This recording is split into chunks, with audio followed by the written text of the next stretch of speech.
कृष्णस्यासीति सखा कश्चित्, जो भागवत में श्लोक आया, ब्राह्मणो ब्रह्मवित्तम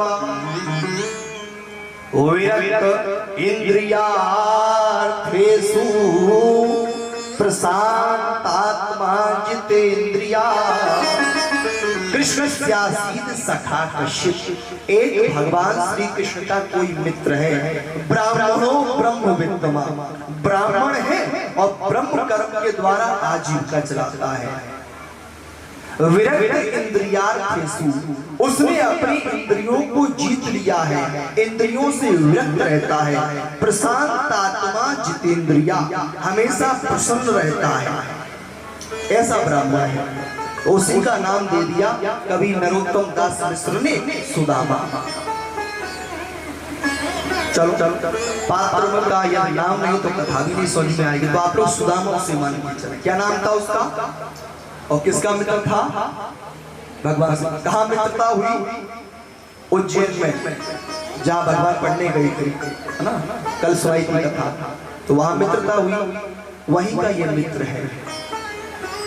तो ये सुदामापुरी में रहते हैं, ये बहुत निर्धन है। कैसे भैया? निर्धन कैसे कहते हैं? जिसके पास धन ना हो। तो जो समझने वाली बात है कथा में वो समझो, बाकी कथा तो आप लोग सभी को पता है, सभी को पता है कथा, लेकिन इसमें जो समझने वाली बात है वो समझो। वो निर्धन है ब्राह्मण, उसके पास धन नहीं है, लेकिन वो दरिद्र नहीं है, गरीब नहीं है। ये बिल्कुल नई बात आ गई। उसके पास धन नहीं है बिल्कुल, लेकिन फिर भी वो दरिद्र नहीं है।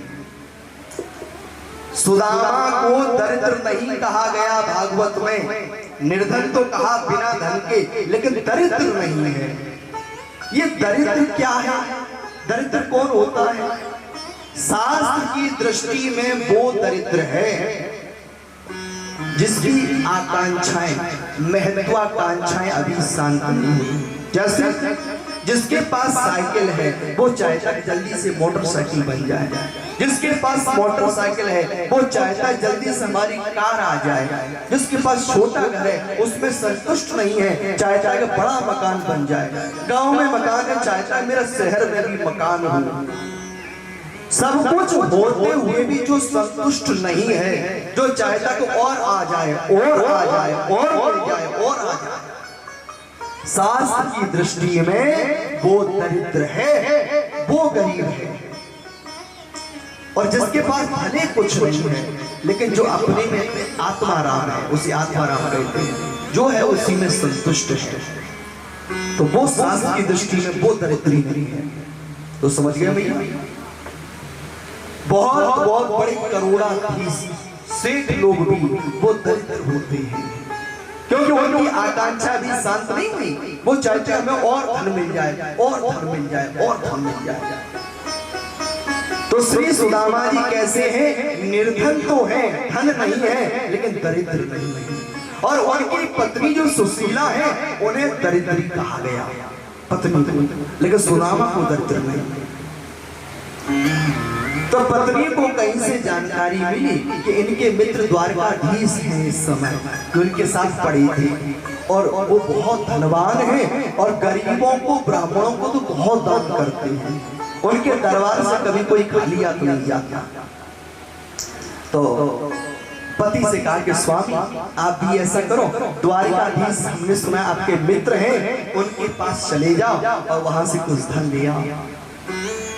मना कर देते हैं, नहीं, मित्र के पास कभी मांगने नहीं जाया जाता। मित्र से मिलने के भाव जाओ तो ठीक है, और मित्र से मांगने का भाव, ये भाव अच्छा नहीं। तो श्री सुदामा जी चले तो सुशीला ने से बस यही कहा, स्वामी द्वारकाधीश से बस यह कह देना तो एक दीदी, हे भगवान हमारे यहाँ तो नित्य एकादशी रहती है। कहने का मतलब ये भोजन की इतनी व्यवस्था नहीं हो पाती कि पेट भर सके, हमेशा एकादशी बनी रहती है। सूक्ष्म में समझना इस कथा। श्री सुदामा जी चले, रास्ते में चलते चलते थक गए, तो विचार कर रहे हैं, रास्ते भर रो रो कर हमसे पूछा पाँव के छालों ने, बस्ती कितनी दूर बसाली दिल में बसने वालों ने। कभी कन्हैया मेरे कितने नजदीक रहता था और आज कितना दूर हो गया मुझसे, मेरे पैरों में छाले पड़े पड़े। श्री सुदामा जी एक वृक्ष के नीचे विश्राम करने लगे और भगवान की माया ऐसी कि जब आंख खुली तो कहाँ पहुंच गए भैया? द्वारिका में। बड़ी बड़ी अट्टालिकाएं, बड़े बड़े महल बने हुए हैं। पूछ रहे भैया ये यहाँ द्वारिकाधीश का महल कौन सा है कन्हैया? तो द्वारिकाधीश के महल के बाहर आ गई। वैसे तो दिखाते गाने में कि वहां सेवकों ने धक्के दिए, ये ऐसा कुछ नहीं भैया। जहां का राजा धर्मी होता है वहां की प्रजा कभी अधर्मी नहीं होती। वहां बहुत स्वागत सम्मान किया गया था सुदामा जी का। और सुदामा जी ने सेवकों से कहा कि हमारी सूचना पहुंचा दो कि सुदामा मिलने आया है। तो दूत ने जाकर सूचना पहुंचाई, प्रभु भगवान अपनी सुधर्मा सभा में बैठे हैं। हाथ जोड़ के उसने कहा कि शीस पगारा जगातन में प्रभु जाने को आहे बसे यही ग्राम। धोती फटी सी लटी तो कुटी और पाए उपा नहीं की नहीं सामा। द्वार खड़ो द्विज दुर्बल एक रहो चकिसो वसुधा अभिरामा। और पूछत दीन दयाल को धाम बतावत आपनो नाम। जैसे ही सुदामा का नाम लिया तुरंत भगवान अपने सिंहासन से कूद पड़े। कहीं भगवान की माला गई, कहीं भगवान का पीतंबर गया, दौड़ पड़े और बाहर जाकर श्री सुदामा को कंठ से लगा दिया, हा सुदामा हा सुदामा। और अंदर लाके बहुत स्वागत सम्मान निज आसन पर बिठाया, अपने ही आसन पर भगवान ने सुदामा को बिठा लिया और सुदामा के पैरों को अपने हाथों से धुला। जल की आवश्यकता नहीं पड़ी, जल नहीं आया। नैनन के जल सो पग धोए, इसके बाद विश्राम कराया, एक दूसरे के हालचाल जाने और उसके बाद कहा कि भाभी ने हमारे लिए कुछ दिया है। श्री सुदामा जी छिपा रहे हैं, लेकिन कन्हैया जी ने एक झटका मारा और चावल की कुटकी ले ली। एक मुट्ठी खाई, एक लोटा दान कर दिया। दो मुट्ठी चावल खाई तो 2 लोटा दान कर दिया। तीसरी मुट्ठी खाने वाले थे तो रुक्मणी मैया ने हाथ पकड़ के कहा, प्रभु क्या सब देकर खुद सुदामा बनना चाहते हो, खुद भिखारी बनोगे?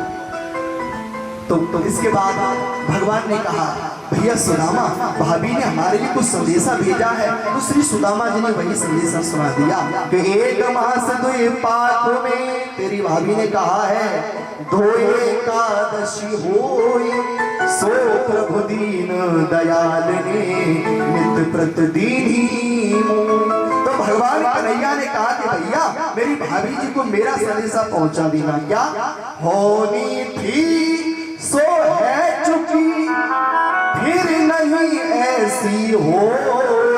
और भाभी तेरे महल में नित्य द्वादशी हो, अब कभी तेरे महल में एकादशी नहीं होगी। बहुत स्वागत सम्मान के बाद श्री सुदामा जी को विदा किया। और सुदामा जी जब वापस सुदामापुरी पहुंचे हैं तो क्या देखा, द्वारका जैसी बड़ी बड़ी महल अट्टालिकाएं खड़ी हैं और अपनी पत्नी सुशीला कोई नहीं पहचान पा रहे। उसके बाद बहुत स्वागत सम्मान के साथ में श्री सुदामा जी अपने महल के अंदर गए हैं। वहां उनका बहुत सम्मान हुआ और आनंद से जीवन व्यतीत हुआ।